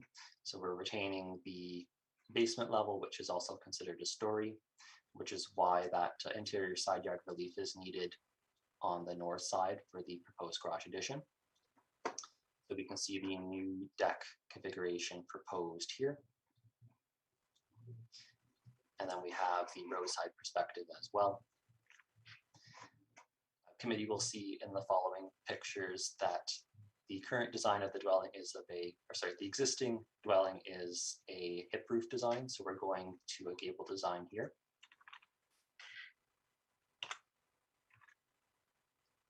And we have some side views, which will be, I'll be referring to later. But most importantly, I want to point out the bottom image here, which is the north building face. So we can see that even though we are considering the north building face as a two-story structure because of the basement being considered that first story, grading is going to be maintained in such a way that that whole building face, as presented to the lot to the north, is going to appear as a single story. And they have some retaining structures that are proposed in order to make sure that as much the grading stays close to what would be considered the main level of the dwelling along that northern building face as is possible. Okay, so here we have some pictures of the parcel. So this is the existing dwelling as viewed from the southern and western building faces. This is a picture of the western building face as well, standing from Sugarbush Trail, looking out across the easement for right-of-way. Here we have a picture of that northern interior side yard where the garage is going in approximately this location here. And then we can see the abutting dwelling to the north, which is under construction. This is actually a garage as well. So we're going to have a garage design facing a garage design. So there's really going to be no adverse impacts in terms of use or massing that is going to be perceptible, I think, from either parcel. In this case, because not only are we maintaining grading so that it's presenting as a single story from that side, but the uses in the structures on each side are garages as well, rather than habitable space. So the land use compatibility is quite good. There's not anticipated to be any land use conflict. Here we have pictures of the front yard, being the shoreline yard in this case. So we can see the existing wraparound deck in both of these images here with a slight bump out. So a lot of this, or from the bump out all the way over, is being removed, and we're having stairs go down in this location here. So this is actually a more desirable product from a zoning bylaw and official plan designation perspective, because this distance here is the closest distance between the built form and the shoreline. So we're actually increasing spatial separation between the built form and the shoreline. And that increased spatial separation is also allowing us to establish more opportunity for landscape amenity space and vegetation planting. So these are all very beneficial impacts. As a result of this reconfigured development, the garage as well, while it is still requiring relief because we are at the closest point that the shoreline comes in, is on that northeastern section of the parcel. That garage design has been set back as much as is possible while still remaining attached to the dwelling. So they've done what they can there to mitigate the encroachment into the water setback and EP zone buffer setback in those instances. So that was the end of those slides. I did speak to how the gables are going to change the overall architectural design of the building a little bit. So you're going to have a higher gable in this section here, and there's going to be a lower gable here. But in this case, massing is not going to be substantially increased when it comes to shoreline massing impacts, because we're still dealing with modifying that single or main floor design. We're not adding any additional stories. So the overall relationship of the built form to the shoreline and waterfront area is still quite low in terms of its profile. In terms of the interior side yard, while we are getting a little bit closer as well, there's still sufficient spatial separation between the front and rear yards in order to facilitate access between those yards on that side, and also to provide maintenance on that building face. Property is designated waterfront within the City of Kawartha Lakes official plan, and residential uses are anticipated within that designation. So staff does respectfully recommend that the application be granted, subject to the conditions identified in the report. Thank you, Mr. Chair. Thank you. Questions? Mr. Marsh, go ahead. Thank you, Mr. Chair. Through you to Mr. Hardy. Number two, and on page 4 of 6, you said that a walkout basement exists and continues to be proposed. The building is considered a 2-story dwelling. Do we have a bylaw that addresses that, or does the Fenland bylaw, or? Mr. Harding? Through you, Mr. Chair, yes. Specific to the Township of Fenland zoning bylaw, a walkout basement is considered a story. So any walkout.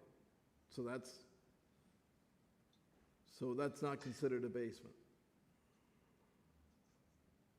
Mr. Harding? Through the chair. So as with many of our zoning bylaws, when in the definition section, there is a distinction between a basement, a cellar, and a walkout basement. So in the case of a walkout basement, those are very commonly identified as stories, and in the Township of Fenland bylaws case for its definition, it does explicitly say that it is considered a story. Okay, that's interesting, because the tax department looks at it different. differently, and I think the building department does. But that's good. It'll be interesting. I'll like to look that up. Thank you. Stretch a few more dollars here and there, I guess. Any further questions of the planner? Yeah, Ms. Sartre? Through you, please. I'm not sure if this should be to the planner or not, but in the agency comments, Building and Septic Division, September 8th, they specifically say that development charges apply. But we've had others that are tear downs and they're going to rebuild and they don't say that. So why in this case, please? I think that was Ms. Murchison that had indicated that. Have we got her?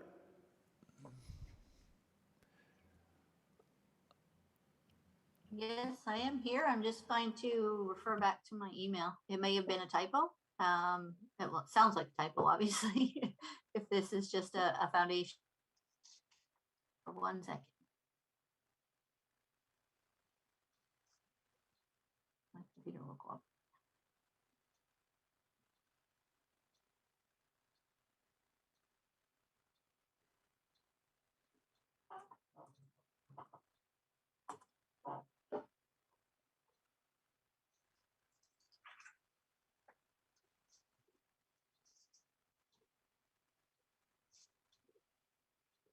Yep, it does say that. There's something that probably copied in when I was creating that response. Yeah, it doesn't apply in this case. It applied to the self-storage property, but not this one. Sorry. Question, Ms. Zarger. Further comments or questions, I guess, from the committee to the planner? All right, being none. Is the applicant online? Does the applicant wish to speak to the application?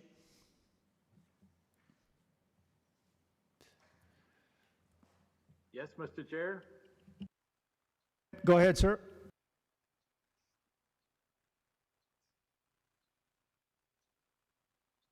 We can't hear you, sir, if you'd push the right button. Hello? There. Can you hear me now? We can. Could you state your name, please? It's Robert Alexander, and I also have the builder Brian Anderson with me. Go ahead, sir. We're here to answer any questions. I think Mr. Harding has covered things very well. All right, thank you for that. Are there any questions of the applicant? All right, being none. Is there anyone online wishing to speak in support of this application? In support of this application? Anyone online wishing to speak in opposition to this application? Opposition to the application? Committee. Ms. Archer. All right, do I have a seconder? I'm wearing Mr. Marsh out. Councillor Yeo. Any further comments or questions with respect to the motion on the floor? All those in favor? And that carries. Your application is approved, sir. Thank you very much. All right. Last but not least, we're now dealing with file number D20-2021-029, and I'm looking at a memorandum from Mr. Stainton, so I would ask, sir, that you speak to that. Go ahead. Absolutely, Mr. Chair. I'm just going to use this opportunity to read the memorandum, just in case members have not had an opportunity to review it. Thank you. So I will do that first.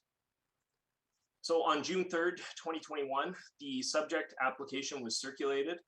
The application is requesting relief from section 18.8.1 of the Township of Somerville zoning bylaw, number 78-45, in order to construct a new single detached dwelling and an agricultural building upon a lot which does not have a lot line abutting an improved public street as defined in the zoning bylaw.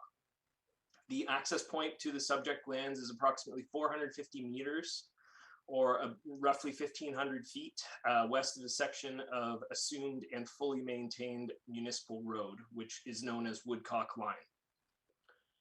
At that time, in the absence of comments from the EMS or Emergency Management Services and roads divisions, planning staff recommended deferring the application until such time as all of the requisite information pertaining to the requirements associated with emergency vehicle accessibility, road widening and upgrades, as well as road maintenance was provided. At the June 17th, 2021 Committee of Adjustment meeting, the committee agreed to the requested deferral for a period of 3 months, returning no later than September 16th to 2021. Staff have recently undertaken a coordinated view of the process surrounding the construction of a road within a municipal right-of-way, undertaken by a private individual in response to an increased number of inquiries and development proposals in this regard. The process is being reviewed comprehensively and requires input from several divisions of the city, primarily Realty Services, the Roads Division, Engineering, EMS, and the Planning Division. Although not a common occurrence, past practice for private landowners to obtain access to private lands via an unopened municipal road allowance included the approval of a request by the land management team, a licensing agreement through Realty Services, approval of an entrance permit, and an approval of a minor variance application with the condition for a fully secured development agreement to bring the road to municipal standards for assumption. This would require the applicant to retain an engineering consultant to prepare and submit road design drawings for the city's review and approval.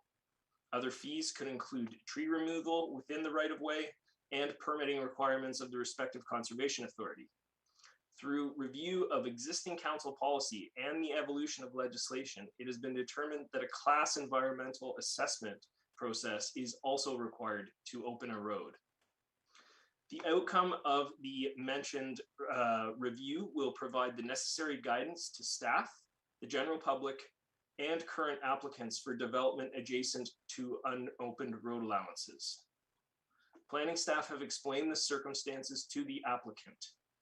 As the decision to review the process arose after the previous request for deferral, planning staff are recommending a further deferral of not more than 2 months, so by the November 25th meeting, to ensure the Committee of Adjustment has the benefit of the outcome of the review in its decision-making as it pertains to this application.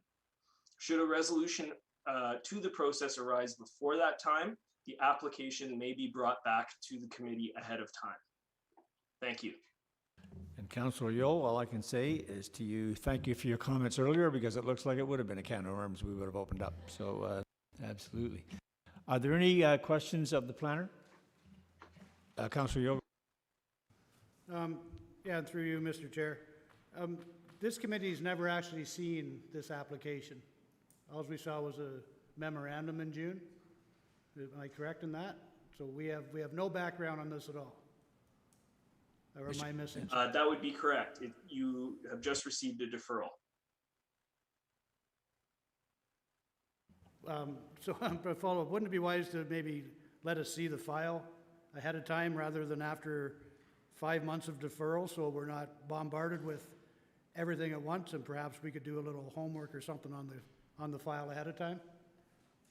If I can just jump in, I'm reading a paragraph there. It says at the June 17, 2021 meeting, Committee of Adjustment meeting, we agreed to a referral there. So did we see the application at that time? Mr. Derstaten? I don't recall. At that time, I believe that it was just the deferral memo that was sent.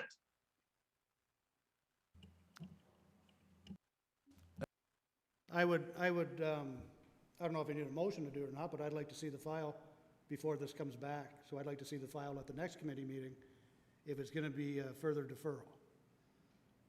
Just so we have for committee's information. Mr. Stainton, you wish to speak to that?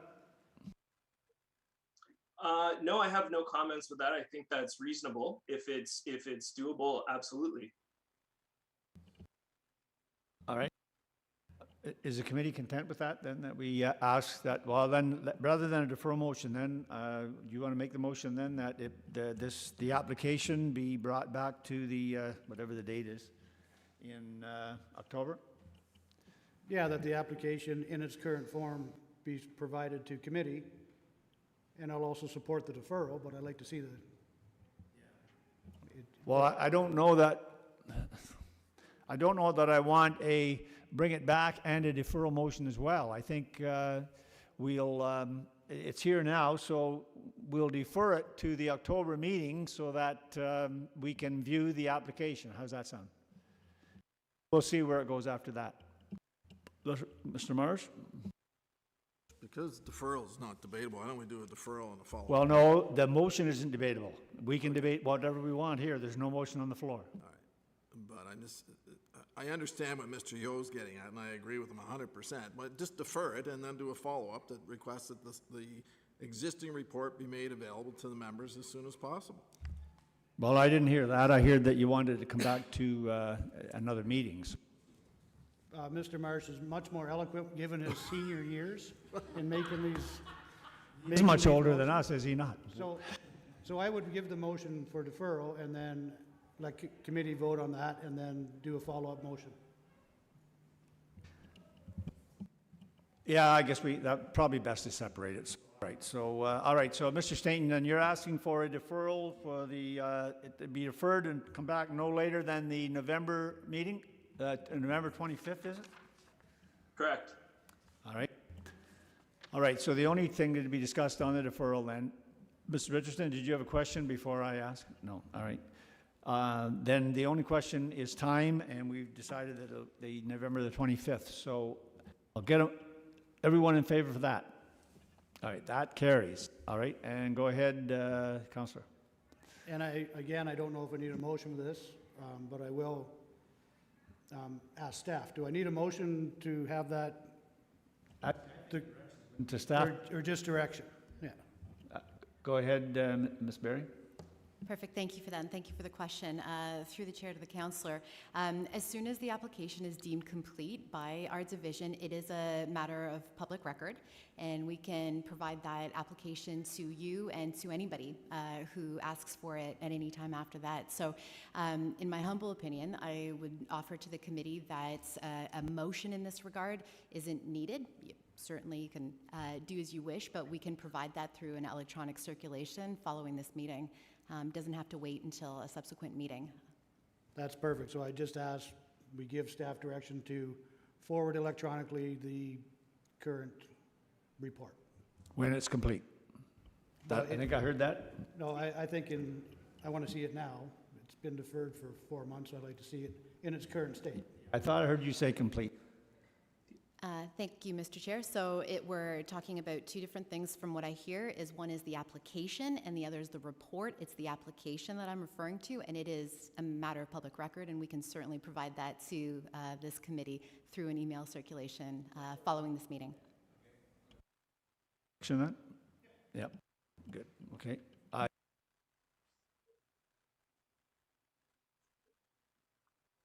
Just for clarification, we have 2 meetings in November, so you want it like to our 3rd meeting, the 25th? Through Mr. Chair, that's correct.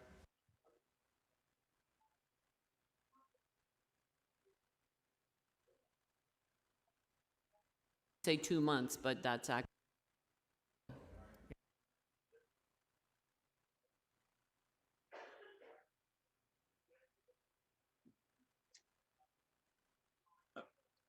I'm sorry, Mr. Chair, you're muted. You bet I am. My wife says that all the time. She wishes I was. All right. Okay. Everybody, we've got we just dealt with our deferral motion. So anything under other business for our members? Anything from staff under other business? All right, question to you, Ms. Charlotte. Do you wish us to stay today for signatures, or are we content with the electronic signatures? Committee, what do you think? Are you content with electronic signatures, or do you want? Oh, checks? You got some checks, Dave? Where are you? I can go ahead and do it. All right. Are you content with that we use the electronic signatures? All right. Okay. Well, I don't think we have anything there's no correspondence. So the next meeting is October the 21st at 1 p.m. Motion to adjourn. Mr. Marsh, Mrs. Richards, I don't think What's that? Yeah, short memory, eh? Getting older. All right, all in favor of the adjournment? That carries. Thank